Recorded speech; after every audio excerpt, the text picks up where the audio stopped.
ሰላም የቻናላችን ቤተሰቦች በዚህ ቻናል አማርኛ፣ እንግሊዘኛ፣ ሂሳብ እንዲሁም ሌሎች ትምህርቶችን በኦንላይን እናስተምራለን። መማር የምትፈልጉ እዚህ ከታች ባስቀመጥላችሁ ስልክ በኢሞ፣ በዋትስአፕ፣ በቴሌግራም እንዲሁም በሌሎች ሶሻል ሚዲያዎች ይደውሉልን። የምትፈልጉትን ትምህርት በምትፈልጉት ሰዓት እናስተምራለን፣ እያስተማርን እንገኛለን። ሰላም እንዴት ናችሁ? በያላችሁበት ሰላማችሁ ይብዛ።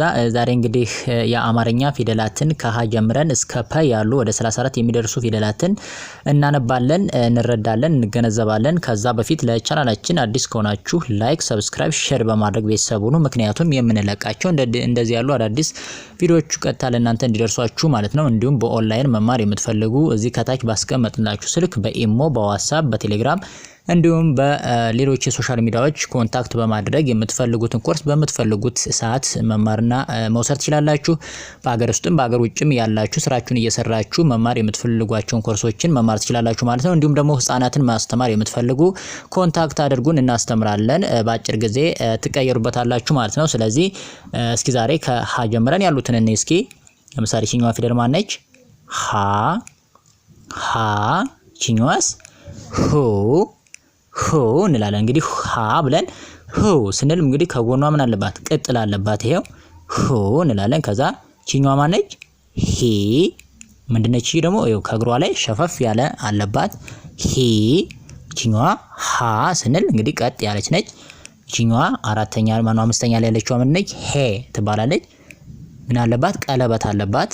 ሄ ቺኛዋ ስድስተኛ ላይ ህ እንላለን። ሰባተኛ ላይ ሆ እንላለን ማለት ነው።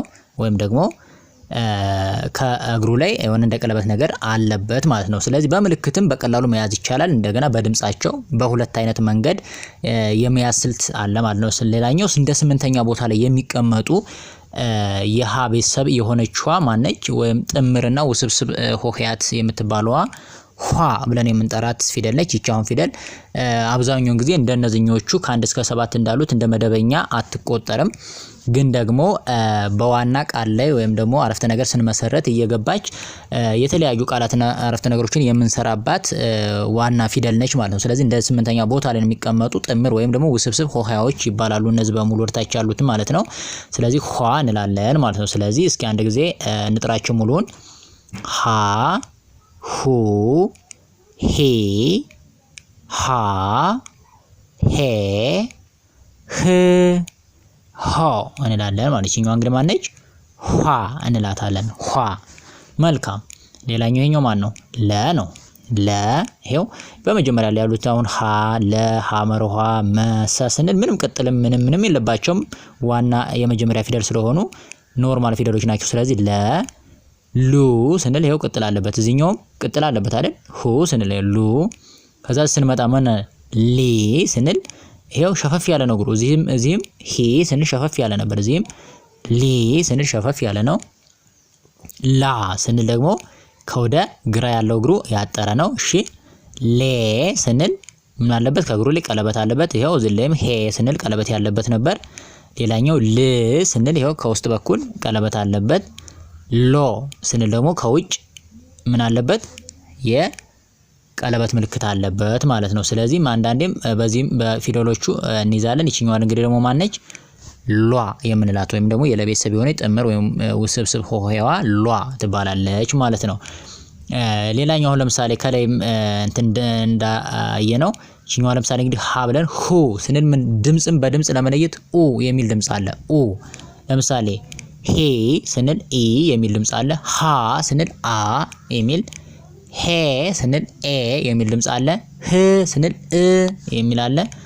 ሆ ስንል ኦ የሚል ድምጽ አለ ማለት ነው። አሁን እዚህም ስንመጣ ለምሳሌ ሁሉዎችን ስንል ለ ሉ ሊ ላ ሌ ል ሎ። ይችኛዋ ደግሞ ማነች? እንግዲህ ሏ ትባላለች ማለት ነው። አሁን ለምሳሌ ለ ብለን እሺ ሉ ስንል ምን አለ?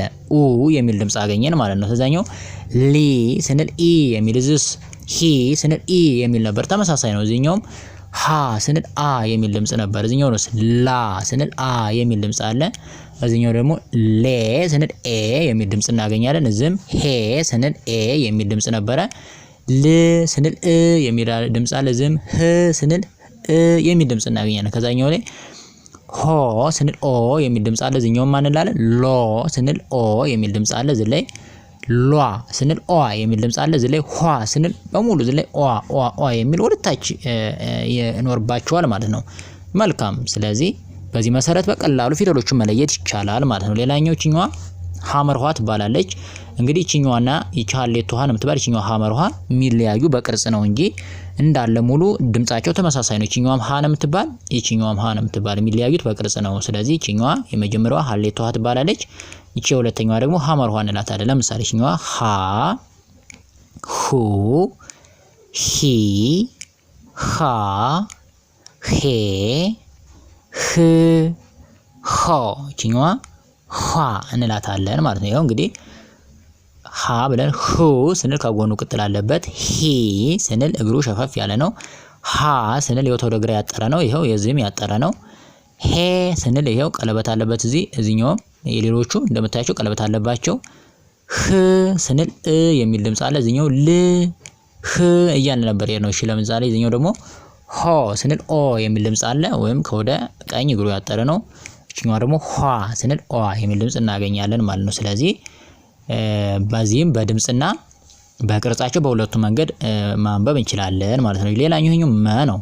መ እሺ። ሌላኛው ሙ ስንል መ ብለን ሙ ስንል ምን አለ ከጎኑ ይሄው ቅጥል አለበት እንደ ሌሎቹ ማለት ነው። ሶስተኛው ላይ ሚ ስንል ይሄው እግራቸው ሸፈፍ ያለ ነው በሙሉ ሚ። አራተኛው ላይ ማን ነው? ማ ስንል አ የሚል ድምጽ አለ። አምስተኛው ላይ ሜ ስንል እግሩ ላይ ቀለበት ያለበት ነው። ይሄው ሁሎችም እንደምታያቸው ከላይ ሁሉ ቀለበት ያለባቸው ናቸው። ሜ። እሺ እዚህኛው ስድስተኛው ላይ ም ስንል የሚል ድምጽ አለ። ዝም ህ ል ህ እያለ ነበር የመጣ ነው ማለት ነው። ስለዚህ የመጨረሻው ደግሞ ማን ነው? ሞ ስንል ደግሞ ኦ የሚል ድምጽ አለ። ይሄው እዚህ ላይ ሆ ኦ፣ እዚህም ሎ ኦ የሚል ድምጽ አለ ማለት ነው። ሌላኛው እቺ ጥምር ሆሄዋ ደግሞ ማነች? ሟ እንላለን ማለት ነው። ኦ የሚል ድምጽ አለ። እዚህ ላይ ኋ ሏ እያለ ነበር የመጣ ነው ማለት ነው። ስለዚህ አንድ ላይ እስኪ እንጥራቸው። መ ሙ ሚ ማ ሜ ም ሞ። እቺኛዋ ደግሞ ማነች? ሟ እንላታለን ማለት ነው። መልካም። ሌላኛዋ እቺኛዋ ማነች? ሰ ነች። ሰ ብለን እንግዲህ ሱ ስንል ይሄው እንደምታዩት ከጎኑ ሁሉም ቅጥል አለበት ሱ። ሌላኛው ሶስተኛዋ ሲ ስንል ይሄው እግራቸው ሸፈፍ ያለ ነው። እግሯ ሸፈፍ ያለ ነው እንደ ሌሎቹ ማለት ነው። ሲ። አራተኛ ላይ ሳ ስንል አ የሚል ድምጽ አገኘን። አምስተኛ ላይ ሴ ስንል ይሄው ቀለበት አለ። እንደምታያቸው ሙሉዎቹ ቀለበት አለባቸው። ስ ስንል አሁንም የሚል አገኘን። ሶ ስንል ኦ የሚል ድምጽ አለ። እቺ መጨረሻዋ ማነች? ሷ እናታለን ማለት ነው። ኦ የሚል ድምጽ አለ። ሷ ሟ ኋ ሏ ኋ እያለን እንሄዳለን እና ለምሳሌ አንድ ላይ ሙሉ እንጥራቸው። ሲ ሰ ሱ ሲ ሳ ሴ ስ ሶ። እቺኛዋ ማነች? ሷ እንላታለን ማለት ነው። መልካም። ሌላኛው ማን ነው? እቺኛዋ እንግዲህ ረ ነው ምንላት። ረ ብለን ሩ ስንል ምን አለ ከጎኑ ቅጥል አለ። ሪ ስንል እንግዲህ እንደምታዩት የሆነ ቀለበስ ያለች ነገር ነች። ራ ስንል ምን ጠመም ያለች ነች። ሬ ስንል ቀለበት አለባት። ር ሮ ስንል ከላይ ቀለበት አለበት። ሌላኛው ሯ ኦ የሚል አለ። እቺ እንደ ጥምር ወይም ደግሞ ውስብስብ ሆሄዋ ምንላት ነች። እሺ ለምሳሌ ረ ብለን ሩ ስንል ኡ የሚል ድምጽ አለ። ሪ ስንል ኢ የሚል እንደ ሌሎቹ አለ። ራ ስንል አ፣ ሬ ስንል ኤ፣ ር ስንል እ፣ ሮ ስንል ኦ የሚል ድምጽ አለ ማለት ነው። ስለዚህኛዋ ሯ እንላለን ማለት ነው። በአንድ ላይ በዚህ መልኩ መጥራት እንችላለን። ረ ሩ ሪ። እቺኛዋ አራተኛዋ ማነች? ራ። አምስተኛዋ ቀለበት ያለባት ሬ። ስድስተኛዋ ር። ሰባተኛዋ ሮ። እንደ ስምንተኛ ደግሞ የምትቆጠረዋ ማነች ማለት ነው? ሯ ብለን እንጠራታለን ማለት ነው። እሺ ሌላኛውስ ይሄኛው ማን ነው? የመጀመሪያው ለምሳሌ ይሄኛው ሰ ነው። እንግዲህ ሁለት አይነት ሰዎች እንዳሉ አይተናል። ለምሳሌ እቺኛዋ ምን ትባላለች? እሳቱ ሰ ትባላለች። እሳቱ ሰ። ይቺኛዋ ደግሞ ማነች? እንግዲህ ንጉሱ ሰ ወይም ንጉሱ ሰ ትባላለች። ሁለቱም የሚለያዩት በቅርጽ ብቻ ነው እንጂ በድምጽ አንድ ናቸው ማለት ነው። ስለዚህ ሰ። ይቺኛዋ ሱ ሲ ሳ ሴ ስ ሶ ይችኛዋ ማነች ማለት ነው? ሷ እንላታለን ማለት ነው። ስለዚህ እስኪ እንያቸው አሁን ቅርጻቸው እንግዲህ እንደዚህ ይመስላል። ሰ ብለን ሱ ስንል ይኸው ከጎኑ ቅጥል አለበት። እንደዚሁም ሲ ስንል እግሯ ሸፈፍ ያለች ነች። ሳ ስንል ከወደ ግራ እግሯ ያጠረ ነው። ሴ ስንል ቀለበት አለባት። ስ ስንል ዘመም ያለች ነች። ሶ ስንል ደግሞ ከወደ ቀኝ እግሩ ያጠረ ነው ማለት ነው። ይችኛዋ ማነች እንግዲህ ሷ እንላታለን ማለት ነው። ሌላኛው ይችኛዋ ማነች? ሸ ነች።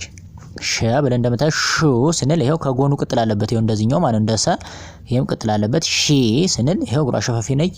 ሲም ሸፈፍ ያለች ነች። ሻ ስንል ይሄው ከወደ ግራ እግራቸው ያጠረን ሁለቱም። ሼ ስንል ይሄው እንደምታያቸው በሙሉ ቀለበት ያለባቸው። ሽ ስንል ይሄው ዘመም ያሉ ናቸው።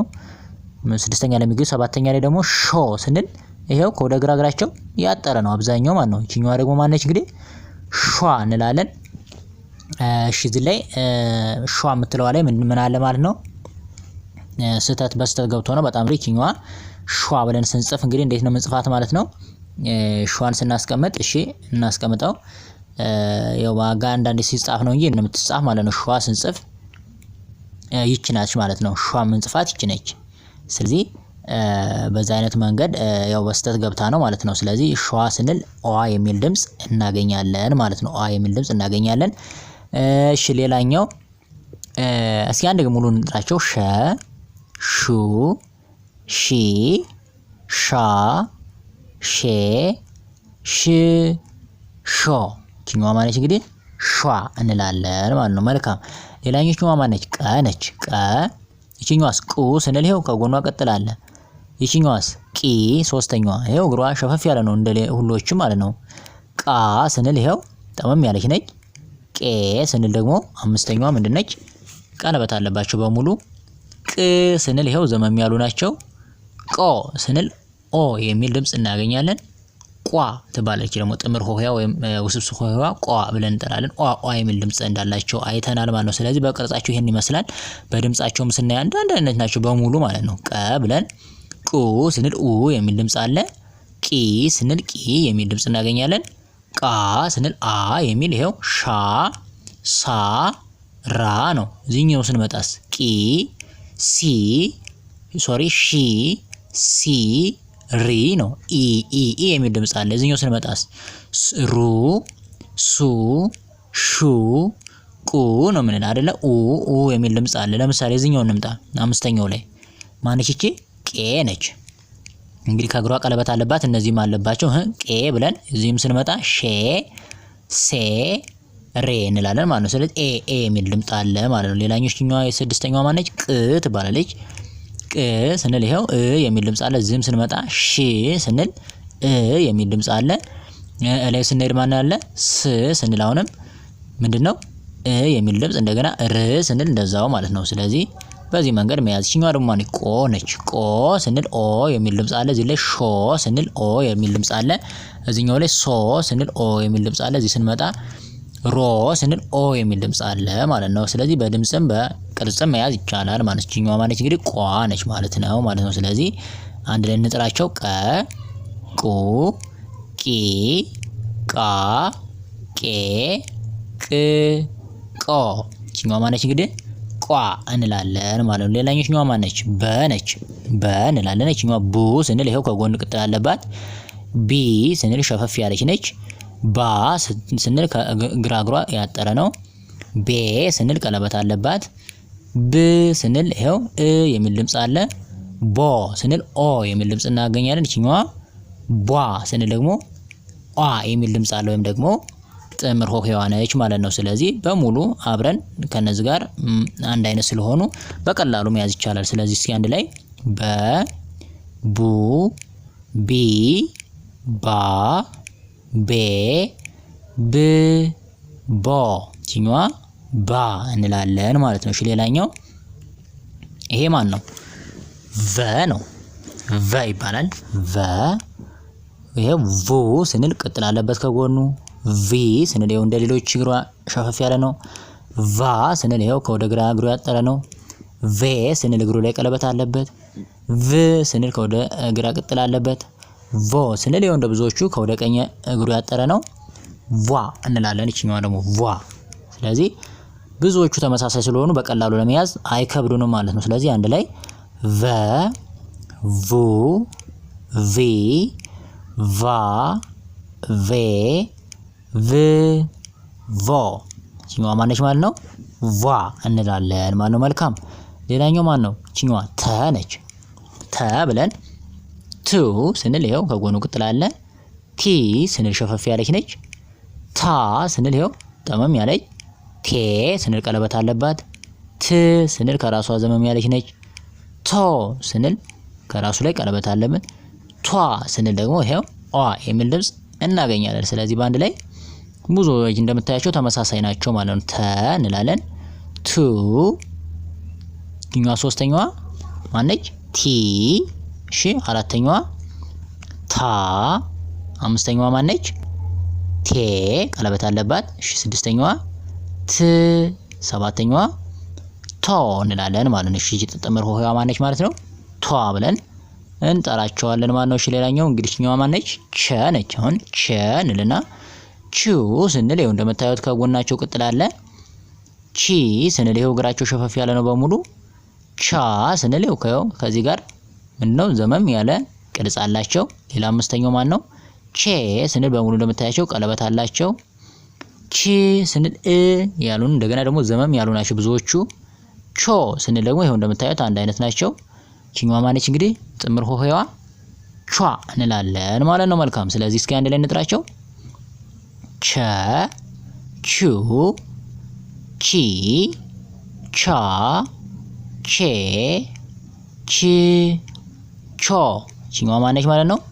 ቿ እንላለን ማለት ነው። መልካም ሌላኛው ማነች? የ ነች። የ ቺኛዋ ዩ ይ ያ የ ይ ዮ ቺኛዋ እንግዲህ ጥምር ሆሄያ የላትም ማለት ነው። ቺኛዋ ፊደል እስኪ አንድ ላይ የ ዩ ይ ያ የ ይ ዮ እንላለን። ብራቮ ሌላኛው ማን ነው?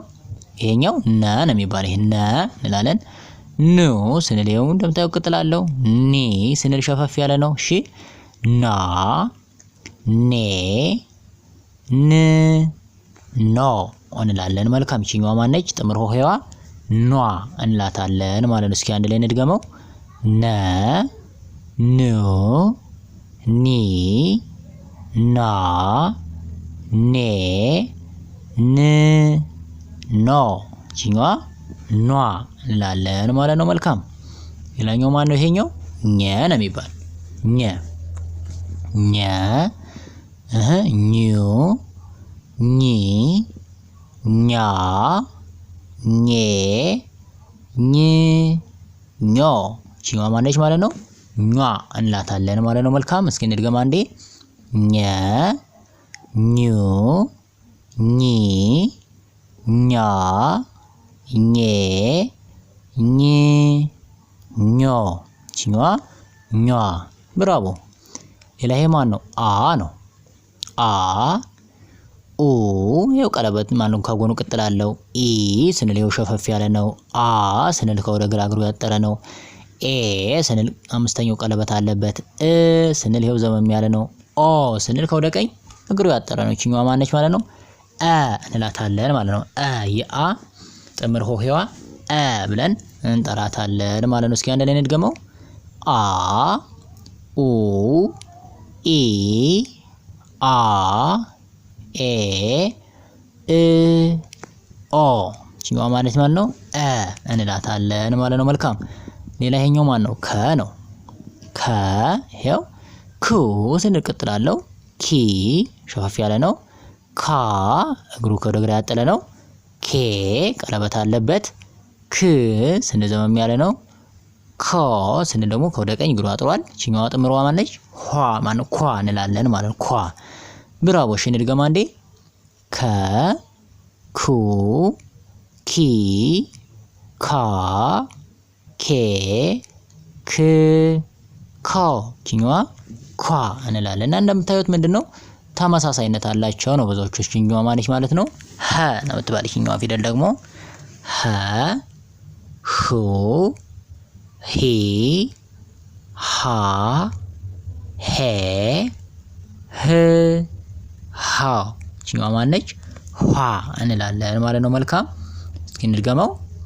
ሀ ሁ ሂ ሃ ሄ ህ ሃ ይችኛዋ ኋ እንላለን ማለት ነው። መልካም እስኪ ይችኛዋ ማነች ማለት ነው? ወ ነች። ወ ው ዊ ዋ ዌ ው ዎ እንላለን። እስኪ እንድገመው አንዴ። ወ ው ዊ ዋ ዌ ው ዎ። መልካም በጣም አሪፍ። አሁን እዩዋቸው እንደምታዩት እዚህ ላይ በመጀመሪያዎቹ ምንም የለባቸውም። ሁለተኛው ላይ ከጎናቸው በሙሉ ይሄው ቅጥል አለባቸው። ሶስተኛዎቹ ስታያቸው በሙሉ ምንድናቸው? ሸፋፍ ያሉ ናቸው እግራቸው ይሄው። አራተኛዎቹ ስታያቸው ደግሞ ምን አለባቸው? እግራቸው ከወደ ግራ በአብዛኛው ያጠረ ነው። አምስተኞች በሙሉ ቀለበት አለባቸው ይሄው። ስድስተኛስ ዘመም ያሉ ናቸው በብዛት ይሄው። ሰባተኛስ ከወደ ግራ እግራቸው አብዛኞቹ ያጠሩ ናቸው ይሄው እንደምታያቸው ማለት ነው። ስለዚህ በዚህ በቀላሉ እነዚህኞቹ እግራቸው ላይ አብዛኞቹ ሰረሰረዝ አለባቸው። እነዚህ ጥምር ወይም ውስብስብ ሆያ ስለሆኑ በተጨማሪ ነው እነዚህን የምናያቸው ማለት ነው። ስለዚህ በተመሳሳይ ስለሆኑ የተወሰኑትን ከያዝን ሙሉ ፊደሎችን በእነዚህ መሰረት በቀላል ሲስተም መያዝ ይቻላል ማለት ነው። መልካም እሺ፣ ሌላኛው ማን ነው? ይሄኛው ዘ ነው። ዘ ዙ ዚ ዛ ዜ ዝ ዞ ይችኛዋ ዟ እንላታለን ማለት ነው። መልካም እስኪ እንድገም አንዴ። ዘ ዙ ዚ ዛ ዜ ዝ ዞ ይችኛዋ ዟ። መልካም ይችኛዋ ማነች? ዠ ነች። ዠ ዡ ዢ ዣ ዤ ዥ ዦ ይችኛዋ ማነች? ዣ ትባላለች። እንድገም አንዴ። ዠ ዡ ዢ ዣ ዤ ዥ ዦ ይችኛዋ ዣ። መልካም ይቺ ማነች? ደ ነች። ደ እንላታለን። ደ ዱ ዲ ዳ ዴ ድ ዶ ይችኛዋ ማነች? ዷ። በጣም አሪፍ። እስኪ አንዴ እንድገም። ደ ዱ ዲ ዳ ዴ ድ ዶ ይችኛዋ ዷ። መልካም ይችኛዋ ማነች ማለት ነው? ጀ ነች። ጀ ጁ ጂ ጃ ጄ ጂ ጆ ይችኛዋ ማነች ማለት ነው? ጇ። እስኪ እንድገም አንዴ። ጀ ጁ ጂ ጃ ጄ ጂ ጆ ይችኛዋ ጇ። ብራቮ። ይቺ ማነች? ገ ነች። ገ ጉ ጊ ጋ ጌ ግ ጎ ይችኛዋስ ጓ። በጣም አሪፍ። እስኪ እንድገም አንዴ። ገ ጉ ጊ ጋ ጌ ግ ጎ። እሺ ጓ እንላለን ማለት ነው። መልካም ሌላኛው ማን ነው? ይችኛዋ ጠ ነች። ጠ ጡ ጢ ጣ ጤ ጥ ጦ። መልካም ይችኛዋስ? ጧ እንላታለን ጥምር ሆሄዋን። እሺ እንድገማ አንዴ። ጠ ጡ ጢ ጣ ጤ ጥ ጦ። እሺ ጧ። በጣም አሪፍ። ይቺ ማን ነች? ጨ ጩ ጪ ጫ ጬ ጪ ጮ ይችኛዋ ጯ እንላለን ማለት ነው። እንድገማ አንዴ ጨ ጩ ጪ ጫ ጬ ጪ ጮ ጯ። መልካም በጣም አሪፍ። ይቺ ማን ነች? ጰ ነች። ጰ ጱ ጲ ጳ ጴ ጵ ጶ ይችኛዋ ጳ። እስኪ እንድገም ጰ ጱ ጲ ጳ ጴ ጵ ጶ። እሺ ጳ እንላለን ማለት ነው በራቡ። እሺ የኛው ማን ነው? ጸ ነው። ጸ ጹ ጺ ጻ ጼ ጽ ጾ። እስኪ የኛዋ ጿ እንድገማ አንዴ ጸ ጹ ጺ ጻ ጼ ጽ ጾ። እሺ ጿ። ብራቮ። ይቺ ማን ነች? ፈ ነች። ፈ ፉ ፊ ፋ ፌ ፍ ፎ። ይችኛዋ ፏ። እንድገም እስኪ አንዴ ፈ ፉ ፊ ፋ ፌ ፍ ፎ። ይችኛዋ ፏ። ስለዚህ እንደምታዩት እንዳለ ሆኖ ማለት ነው። ከጎናቸው ቅጥል ሸፈፍ ያሉ ናቸው። እግራቸው ያጠረ ነው። ቀለበት አለባቸው ምናምን የሚሉትን ተመሳሳይ ስለሆነ እንዳለ ከመጀመሪያው ጋር ከቅድም ከነገርኳችሁ ጋር አብራችሁ እንድታያቸው ፈልጋለሁ ማለት ነው። ስለዚህ ይሄኛው ማን ነው ደግሞ? ሀ ነው። እንግዲህ ሀዎች ወደ 3 አይነት ናቸው። መጀመሪያ ሀለቱ ሀ ነው አይተናል፣ ሐመር ሀ እያለን ይሄኛው ደግሞ 3ኛው ሀ ነው ማለት ነው። ስለዚህ ይሄኛው ማን ነው? ሀ ሀ ሁ ሂ ሃ ሄ ህ ሆ።